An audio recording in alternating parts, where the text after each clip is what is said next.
ನನಗೊಂದು ಸಮಸ್ಯೆ ಏನಾಯ್ತು ಇವತ್ತಂದ್ರೆ, ಅವರು ಅಪ್ಪವ್ರು ಹೇಳಿದ್ರು ದಾನ ಮಾಡಿದ್ರೆ ಪುಣ್ಯ ಬರ್ತೈತಿ ಅಂತ.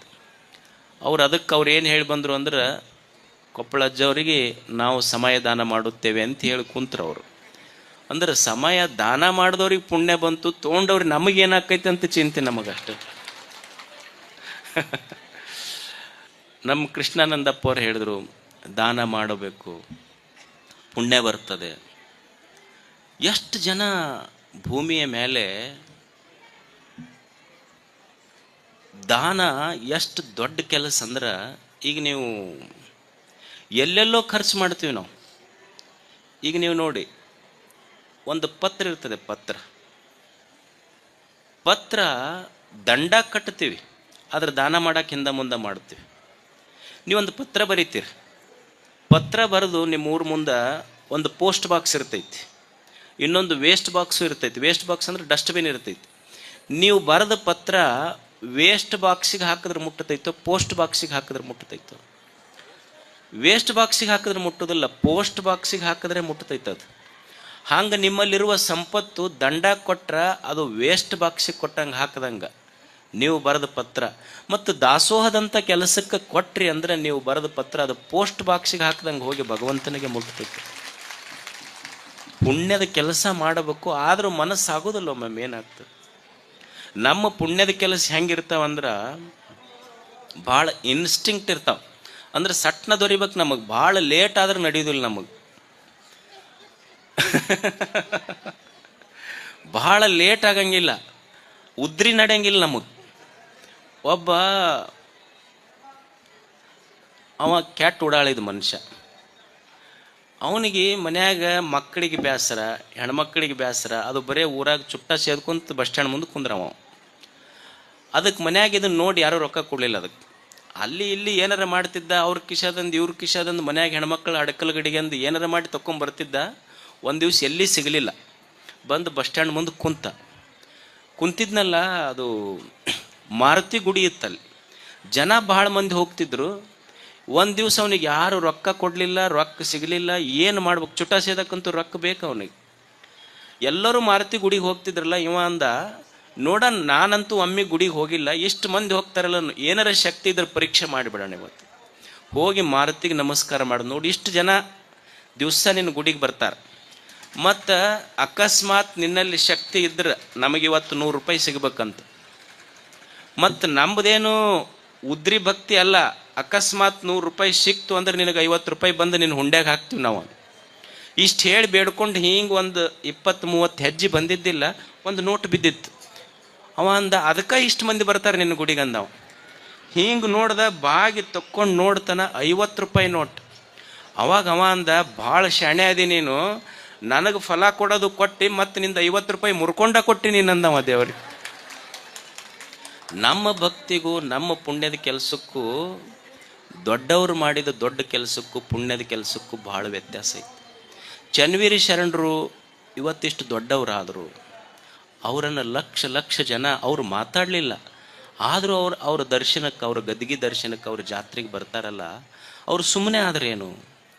ನಮ್ಮಲ್ಲಿ ಒಬ್ಬ ಭೀಮಪ್ಪಜ್ಜ ಅಂತಿದ್ದ, ಭೀಮಪ್ಪಜ್ಜ. ಅವ ಮರಿಶಾಂತವೀರ ಸ್ವಾಮಿಗಳು ಡಮ್ಮಿನ ಗಾಡಿ ಹೊಡಿತಿದ್ದ, ಡಮ್ಮಿನ ಗಾಡಿ.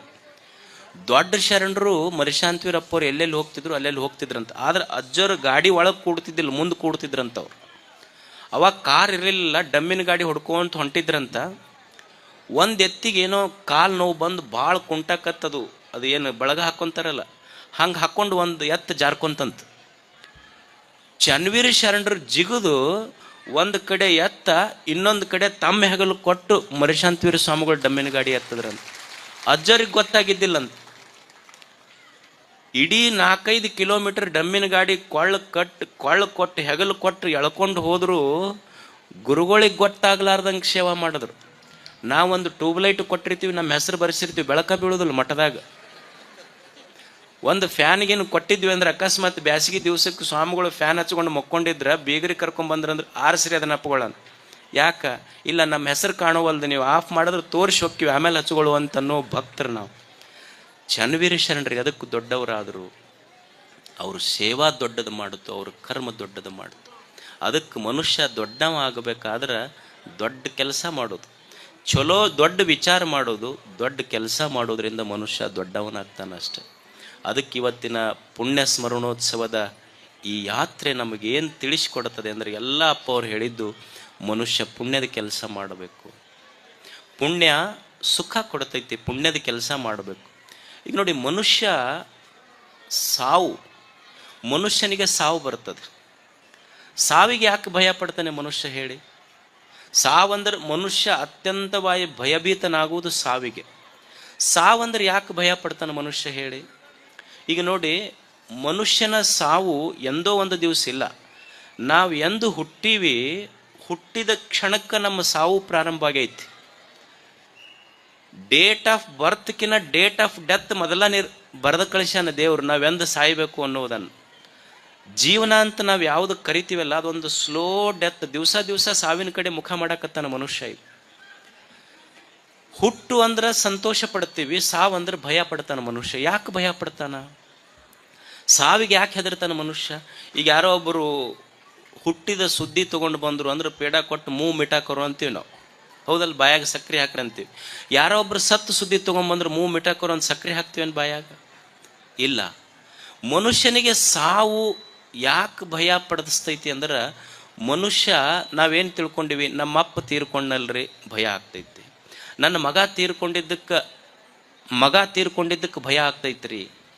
ಅಲ್ಲ, ಮಗ ಸತ್ತಿದ್ದಕ್ಕೆ ದುಃಖ ಆಗ್ತಿದ್ರ, ಓಣಿಯೊಳಗೆ ಎಷ್ಟು ಮಕ್ಕಳು ಸತ್ತಿದ್ವಲ್ಲ ಅವಾಗ ಯಾಕೆ ದುಃಖ ಆಗಲಿಲ್ಲ ಮನುಷ್ಯನಿಗೆ? ತಂದೆ ತೀರ್ಕೊಂಡಿದ್ದಕ್ಕೆ ದುಃಖ ಆಗ್ತಿದ್ರ, ಭಯ ಆಗ್ತಿದ್ರ, ಎಷ್ಟು ಜನರು ತಂದೆ ತಾಯಿ ತೀರ್ಕೊಂಡ್ರಲ್ಲ ಅವಾಗ ಯಾಕೆ ಆಗಿಲ್ಲ? ಮನುಷ್ಯನಿಗೆ ಸಾವು ಯಾಕೆ ಭಯ ದುಃಖ ತರ್ತೈತಿ ಅಂದ್ರೆ, ತಂದೆ ತೀರ್ಕೊಂಡಿದ್ದಕ್ಕಲ್ಲ, ಮಗ ತೀರ್ಕೊಂಡಿದ್ದಕ್ಕಲ್ಲ, ನನ್ನ ತಂದೆ ತೀರ್ಕೊಂತಾನ, ನನ್ನ ಮಗ ತೀರ್ಕೊಂಡು ನಂದು ಅನ್ನೋದು ಸಾಯ್ತೈತಲ್ಲ, ಅದಕ್ಕೂ ದುಃಖ ಆಗ್ತೈತಿ ಮನುಷ್ಯನಿಗೆ. ನಂದು ಅನ್ನೋದು ಸಾಯ್ತೈತಲ್ಲ. ಸಾವಿಗೆ ಯಾಕೆ ಭಯ ಪಡ್ತಾನಂದ್ರೆ, ಸಾವು ನಂದು ಅನ್ನೋದೇನೈತಿ ಎಲ್ಲವನ್ನು ಕಸ್ಕೊಂಡು ಹೋಗ್ತೈತಿ. ನಂದು ತಾಯಿ, ನಂದು ಮಗ, ನಂದು ಗಂಡ, ನಂದು ಹೆಂಡತಿ, ನಂದು ಹೊಲ, ನಂದು ಮನೆ, ನಂದು ಸಂಪತ್ತು, ನಂದು ಅಧಿಕಾರ. ಸಾವಿಗೆ ಯಾಕೆ ಭಯ ಪಡ್ತಾನೆ ಮನುಷ್ಯ ಅಂದ್ರೆ, ಸಾವು ನಾನು ಯಾವುದನ್ನು ನಂದು ಅಂತ ನಾನು ಅನ್ಕೊಂಡಿನಲ್ಲ, ನಂದು ಅನ್ನೋದನ್ನೆಲ್ಲವನ್ನು ಕಸ್ಕೊಂಡು ಹೋಗ್ತೈತಿ ಸಾವು. ಆದ್ರೆ ಒಂದು ಕಸ್ಕೊಳ್ಳಿಕ್ಕೆ ಸಾಧ್ಯ ಇಲ್ಲ. ಯಾವುದು ಸಾವಿನಿಂದ ಕಸ್ಕೊಳ್ಳಿಕ್ಕೆ ಸಾಧ್ಯ ಇಲ್ಲ ಅಂದ್ರೆ, ನೀನು ಮಾಡಿದ ಪುಣ್ಯ ಏನಿದೆ, ಪುಣ್ಯ ಮಾತ್ರ ಸಾವಿನಿಂದ ಕಸ್ಕೊಳ್ಳಿಕ್ಕೆ ಸಾಧ್ಯ ಇಲ್ಲ. ಅದಕ್ಕಾಗಿ ಪುಣ್ಯ ಮಾಡಿದವರು ಸ್ಮರಣೆ ಮಾಡು ಅಂತ ಹೇಳಿದ್ದವರು. ಅದಕ್ಕೆ ಅಂಥ ಮಹಾತ್ಮರ ಪುಣ್ಯ ಸ್ಮರಣೋತ್ಸವ. ಆ ಪುಣ್ಯ ಸ್ಮರಣೋತ್ಸವದ ನೆನಪಿಗಾಗಿ ಪೂಜ್ಯ ಶಿವಶಾಂತವೀರ ಶರಣರ ಮಾರ್ಗದರ್ಶನದಲ್ಲಿ ಇಲ್ಲೆಷ್ಟೆಲ್ಲ ಸಮಾಜ ಸೇವಾ ಕೆಲಸಗಳು ನಡೀತಾ ಇದ್ದಾವೆ. ಈ ಪುಣ್ಯದ ಕೆಲಸಗಳು ಸದಾ ನಡೀಲಿ ಅಂತ ಹಾರೈಸಿ ತಮಗೆಲ್ಲ ವಂದಿಸಿ ನಮ್ಮ ಮಾತುಗಳನ್ನು